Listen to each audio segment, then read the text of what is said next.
বন্ধুরা, আজ তোমাদেরকে পবিত্র বাইবেলের নূতন নিয়মে মথি লিখিত সুসমাচার থেকে দুটো ঘটনা বলতে চাই। প্রথম ঘটনাটি হচ্ছে, তোমরা তো যোহন বাপ্তাইজকের নাম শুনেছ। তিনি যখন জর্দন নদীতে অনেক মানুষকে বাপ্তিস্ম দিচ্ছিলেন, তখন গালিল থেকে যিশু চলে আসলেন সেই জর্দন নদীর কাছে যোহন বাপ্তাইজকের কাছ থেকে বাপ্তিস্ম নেওয়ার জন্য। যোহন বাপ্তাইজক যখন দেখলেন যিশু এসেছেন তার কাছ থেকে বাপ্তিস্ম নিতে, তিনি কিন্তু খুব লজ্জা পেয়ে গেলেন। তিনি বললেন, আমি কি করে আপনাকে বাপ্তিস্ম দেব? আপনি আমাকে বাপ্তিস্ম দেবেন। যিশু তখন বললেন, এটা ঈশ্বরের ইচ্ছা, আর তাই আপনার কাছ থেকে আমাকে বাপ্তিস্ম নিতে হবে। যোহন বাপ্তাইজক তখন বুঝতে পারলেন যে যিশু যে বাপ্তিস্ম নিতে চাচ্ছেন তা ঈশ্বরের ইচ্ছা। যখন তিনি যিশুকে বাপ্তিস্ম দিলেন, যিশু জলের নিচে থেকে যখন উপরে উঠে আসলেন, তখন আকাশ থেকে একটা সাদা কবুতর নেমে আসলো, এসে যিশুর গায়ে বসলো। আসলে এটা কিন্তু সাদা কবুতর না, ঈশ্বরের পবিত্র আত্মা। এবং তখন স্বর্গ থেকে ঈশ্বর বললেন, এটি আমার ছেলে এবং তার উপরেই আমি খুশি। যখন আমরা বাপ্তিস্ম নেই তখন জলে ডুব দেই, তাই না? এবং যখন জল থেকে উঠি তখন আমাদের যা আগের জীবনের পাপ ছিল সমস্ত কিছু ধুয়ে মুছে যাবে।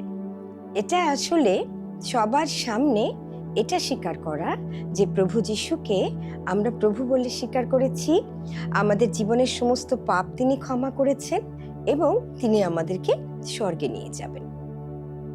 এরপর যিশুর যখন বাপ্তিস্ম হয়ে গেল, তখন তিনি মরুভূমিতে চলে গেলেন। সেই যে পবিত্র আত্মা আকাশ থেকে নেমেছিল কবুতরের মতো হয়ে, সেই পবিত্র আত্মা তাকে মরুভূমিতে নিয়ে গেল। মরুভূমি তো তোমরা জানোই, চারিদিকে শুধু বালু বালু আর বালু, কোনো গাছপালা নেই, কোনো মানুষ নেই, কিচ্ছু নেই। তিনি কেন সেখানে গিয়েছিল জানো? তিনি গিয়েছিলেন যেন নিরিবিলি শান্তভাবে তিনি ঈশ্বরের সাথে কথা বলতে পারেন, প্রার্থনা করতে পারেন, কেউ যেন তাকে বিরক্ত না করে। কিন্তু এই সময়ে শয়তান এই সুযোগ গ্রহণ করল। সে অপেক্ষায় ছিল কখন যিশুকে সে প্রলোভনে ফেলতে পারে। যিশু 40 দিন কিচ্ছু খাননি, 40 রাতও কিছু খাননি, কোনো জলও তিনি পান করেননি। কিন্তু 40 দিন যখন পার হয়ে গেল, তখন যিশুর ক্ষুধা লাগলো, আর সেই সময়টাতেই শয়তান তার সুযোগ কাজে লাগালো। যিশু অনেক ক্ষুধার্ত ছিল, আর তাই শয়তান তার কাছে এসে বলল, তুমি তো ঈশ্বরের পুত্র, এই যে তোমার সামনে যে পাথরগুলো আছে সেগুলোকে রুটি বানিয়ে ফেলে তুমি খেয়ে ফেলো, তোমার ক্ষুধা চলে যাবে। যিশু কিন্তু বুঝতে পারল। তিনি বললেন, মানুষ শুধু রুটিতেই বাঁচে না, ঈশ্বরের বাক্যের দ্বারা বাঁচে। তখন শয়তান ভাবল, ও আচ্ছা, যিশু তো ঈশ্বরের বাক্য ব্যবহার করছে, আমিও তাকে ঈশ্বরের বাক্য ব্যবহার করে প্রলোভনে ফেলব। আচ্ছা বন্ধুরা, তোমরা নিশ্চয়ই ভাবছো প্রলোভন কি? চলো আমরা একটা জিনিস দেখি, তাহলে আমরা বুঝতে পারবো প্রলোভন আসলে কি। এটা কে কে পছন্দ করো? আমি কিন্তু ভীষণ পছন্দ করি। আজকে যখন আমি হেঁটে হেঁটে আসছিলাম, আমার গলা একদম শুকিয়ে গিয়েছিল, খুব জল পিপাসা পেয়েছিল। আমার মনে হচ্ছিল একটু খেতে পারলে খুব ভালো লাগতো, কিন্তু ডাক্তারবাবু আমাকে নিষেধ করেছেন, কারণ আমার গলায় কিন্তু ব্যথা আছে। এখন যদি আমি এই ঠান্ডা পানীয়টা খাই, তাহলে আমার গলার ব্যথা কিন্তু আরো বেড়ে যাবে, যদিও আমার খেতে ভীষণ ইচ্ছে করছে। তারপর কি হবে বলো? আমার জ্বর হবে, আমাকে ওষুধ খেতে হবে, আমাকে বিছানায় শুয়ে থাকতে হবে, আমি কাজে যেতে পারবো না। তার মানে আমার অনেক কষ্ট করতে হবে। প্রলোভন হচ্ছে সেটাই, যেটা আমাদের করা উচিত না, সেটা যদি করতে আমরা চাই বা করি, সেটাকেই বলা হয় প্রলোভন। আর শয়তান সেই কাজটাই করলো। যিশুকে বলল, একটা কাজ করো, তুমি আমার সাথে উপাসনা গৃহের একেবারে উপরে চলো। উপাসনা গৃহ তো নিশ্চয়ই বোঝো, আমাদের চার্চ আছে না, ঠিক সেই রকম। একেবারে চূড়ায় নিয়ে গেল এবং বলল, তুমি এখান থেকে লাফ দাও। যদি লাফ দাও তোমার কিচ্ছু হবে না। বাক্যে এই কথা আছে, ঈশ্বর স্বর্গদূতদের পাঠাবেন, তারা তোমাকে হাতে ধরবেন এবং মাটিতে যখন তুমি পড়বে পাথরে তোমার একটুকু ব্যথা লাগবে না। যিশু তখন বললেন, বাক্যে এই কথাও লেখা আছে, তোমার ঈশ্বরের কখনো পরীক্ষা করো না। শয়তানের তো মন খারাপ হয়ে গেল। ঈশ্বরের বাক্য দিয়েও প্রলোভিত করতে চেয়েছিল, কিন্তু তাও পারল না। এরপর শয়তান যিশুকে উঁচু পাহাড়ের উপরে নিয়ে গেল। কে বলল, কি দেখতে পাচ্ছ বলো তো? অনেক দূর পর্যন্ত যা কিছু আছে আমি সমস্ত কিছু তোমাকে দিয়ে দেব, তুমি শুধু মাথা নিচু করে আমাকে প্রণাম করো, আমাকে প্রভু বলো, তাহলে সমস্তই তোমাকে দিয়ে দেব। যিশু তখন বললেন, দূর হও শয়তান, তোমার ঈশ্বর প্রভুকেই প্রণাম করবে এবং প্রভুরই আরাধনা করবে।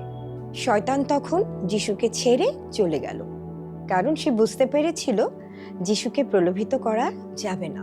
আর সেই সময় স্বর্গদূতেরা চলে আসলো এবং যিশুর সেবা করতে থাকলো।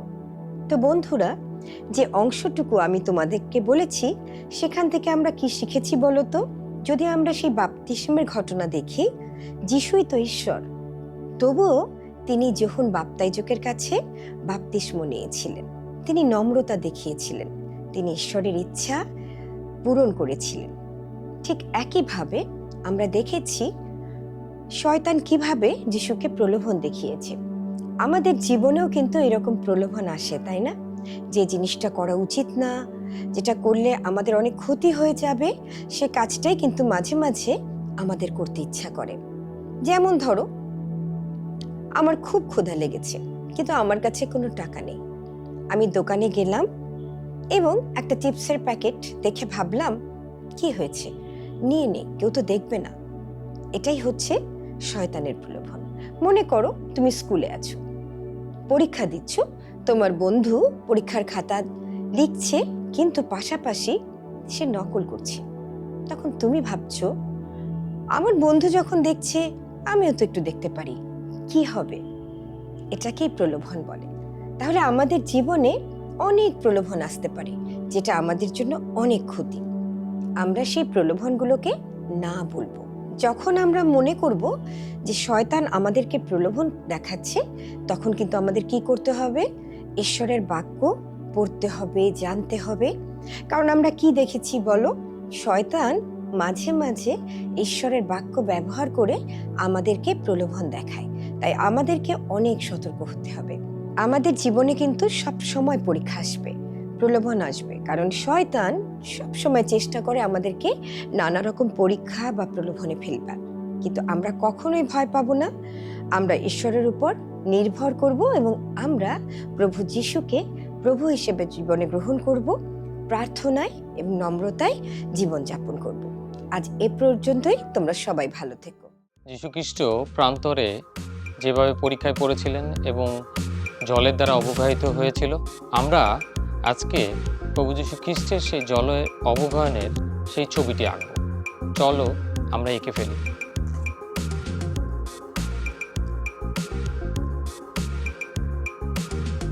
আমরা রাউন্ডটা করলাম, এই রাউন্ডটা আমরা আরো বড় করব ছবির উপর ডিপেন্ড করে। যদি ছবিটা বড় হয় তাহলে আমরা রাউন্ডটা বড় করে নিতে পারবো পরে।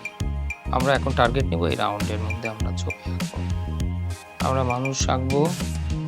আমরা প্রথমে এই রাউন্ড এঁকে এঁকে আমরা মানুষ আঁকার চেষ্টা করব। দেখো আমরা কিভাবে করি।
আমরা এখন আরেকটা মানুষের ছবি আঁকছি এখানে, যে অবগাহিত হচ্ছে। আমরা যিশুর যে অবগণ নিচ্ছে, আমরা যিশুর ছবি আঁকার জন্য আমরা কয়েকটি রাউন্ড দিলাম। রাউন্ডের উপরে আমরা এখন পেন্সিল দিয়ে স্কেচ করব, যাতে বডি শেপটা আসে এখানে।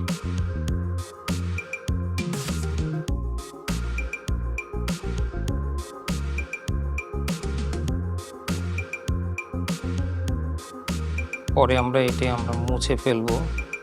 দেন আমরা এটাকে আরো স্পষ্ট করার চেষ্টা করব স্কেচ করার মধ্য দিয়ে।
ছবিটির ব্যাকগ্রাউন্ডে আমরা একটু পাহাড় দিব, একটু পানির ঝর্ণা আমরা দিব, এবং আমরা এখানে একটি কবুতরের ছবি আঁকবো।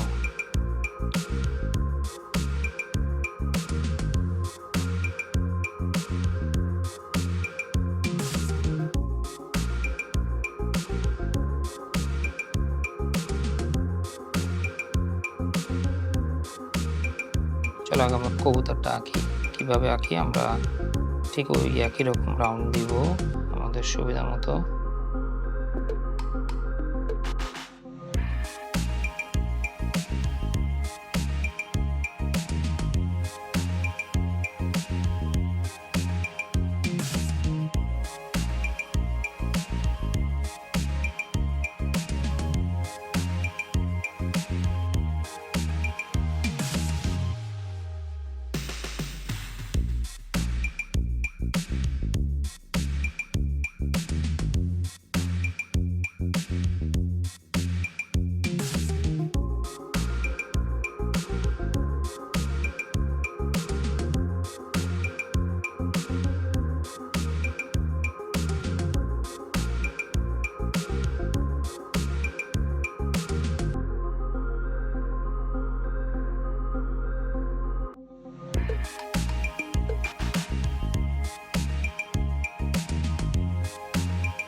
বন্ধুরা, আমাদের আঁকা হয়ে গিয়েছে।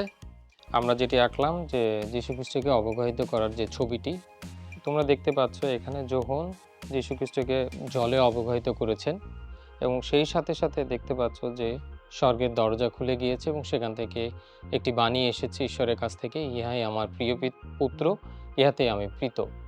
এবং সেই সাথে কবুতর শান্তির প্রতীক যীশুখ্রিস্টের উপরে এসে পড়ল। বন্ধুরা, তোমরা দেখেছ পেন্সিল স্কেচ। তোমরা বাসায় এটি প্র্যাকটিস করো। তোমরা পেন্সিল দিয়ে এভাবে স্কেচ করতে পারো।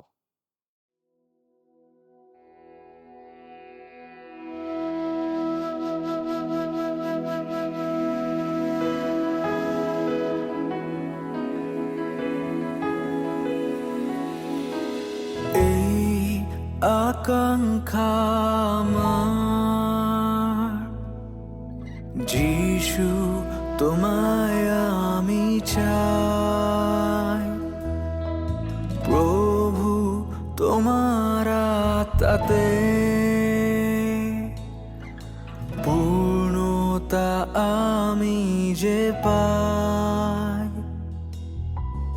এই আকাঙ্ক্ষা আমার,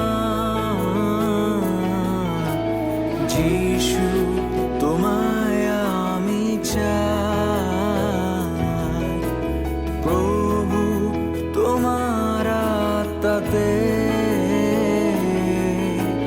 পূর্ণতা আমি যে পাই। সমর্পণ করি নিজেকে, তোমায় স্বাগত জানাই। সমর্পণ করি নিজেকে, তোমায় স্বাগত জানাই। ছুঁয়ে নাও প্রভু আমায়, বদলে দাও যিশু আমায়। ছুঁয়ে নাও প্রভু আমায়, বদলে দাও যিশু আমায়।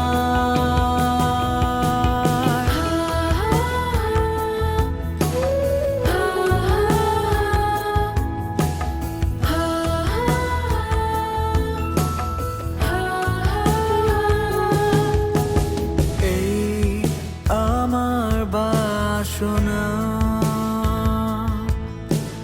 তোমার গৃহেতে থাকি। এই আমার প্রার্থনা,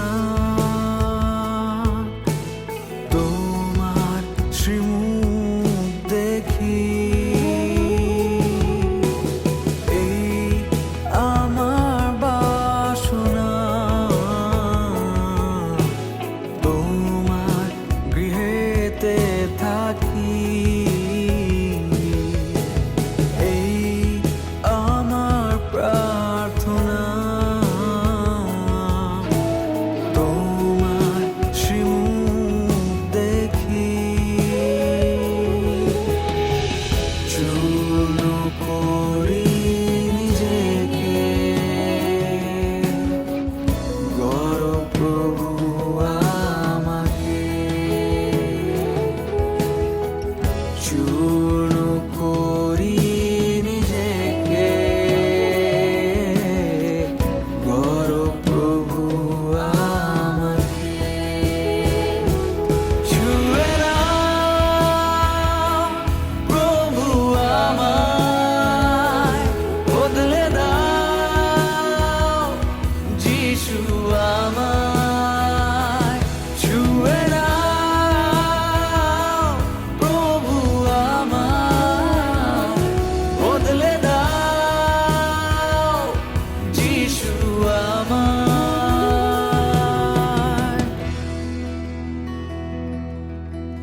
তোমার ছোঁয়াতে মানুষের জীবন বদলে যায়। তোমার ছোঁয়া ছোঁয়াতে ভাঙা হৃদয় জুড়ে যায়। তাই তোমার কাছেতে আমি এসেছি, নতুন করে দাও প্রভু আমাকে ছুঁয়ে নাও, প্রভু আমায় বদলে দাও, যিশু আমায় ছুঁয়ে নাও, প্রভু আমায় বদলে দাও, যিশু আমায় ছুঁয়ে নাও, ছুঁয়ে নাও, ছুঁয়ে নাও, ছুঁয়ে নাও, ছুঁয়ে নাও, ছুঁয়ে নাও, ছুঁয়ে নাও, ছুঁয়ে নাও।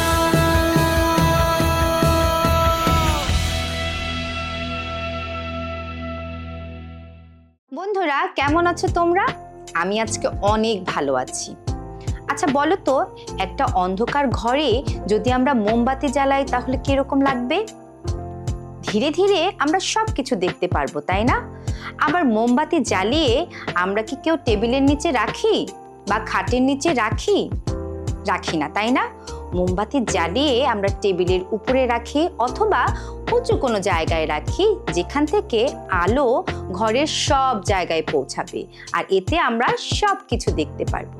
যিশু কিন্তু আমাদের জীবনের আলো। জানো কিভাবে? যখন তুমি যিশুকে জানতে পারো এবং তাকে ভালোবাসতে শেখো, তখন তুমি তার একজন আলো হয়ে অন্যদের মাঝে কাজ করো। ব্যাপারটা কেমন? চলো একটা ম্যাজিক দেখাই তোমাদেরকে। ম্যাজিকের জন্য প্রথমে আমি দুটো গ্লাস নিয়ে নিয়েছি, তার মধ্যে একটিতে জল নেই এবং মোমবাতি আছে। প্রথমে যদি আমরা আগুনে জল দিই তাহলে কি আগুন আর জলে নিভে যায়, তাই না? তাহলে প্রথমে আজকে আমরা একটু মোমবাতিটা জ্বালিয়ে নিই।